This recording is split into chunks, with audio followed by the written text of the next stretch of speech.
En Slovénie, Emmanuel Macron a mis la question de la défense européenne sur la table du dîner entre les chefs d'État et de gouvernement de l'Union européenne réunis pour un sommet informel consacré à l'élargissement aux 6 pays des Balkans occidentaux. Après le camouflet infligé à la France avec l'annulation de la vente de sous-marins français à l'Australie au profit de Washington, le président français veut une Europe plus forte et plus unie face aux États-Unis.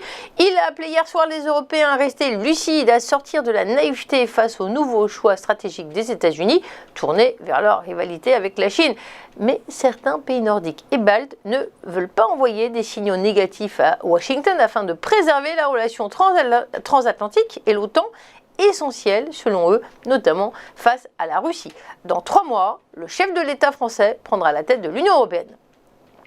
Retour en France, Covid-19, la gestion française de la crise moins bonne que les autres pays européens. Ce n'est pas moi qui le dis, c'est le Conseil d'analyse économique qui a construit un indice de sacrifice qui permet d'évaluer la gestion de la crise en 2020 par chaque pays en agrégeant des données économiques, sanitaires.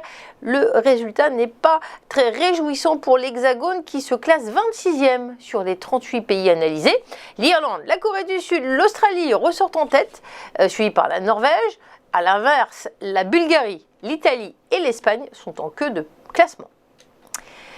L'annonce du chef de file des Républicains au Sénat, Mitch McConnell, est importante. Il propose de mesures d'urgence pour repousser du 18 octobre à décembre l'échéance pour trouver un accord sur le relèvement du plafond de la dette aux États-Unis.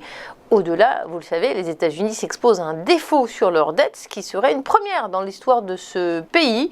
Eh bien, le chef démocrate du Sénat américain, Chuck Schumer, espère lui aussi parvenir à un accord, sinon ce serait catastrophique. Après des heures de négociations avec les républicains, eh bien, on essaye d'éviter aux États-Unis le premier défaut souverain des États-Unis.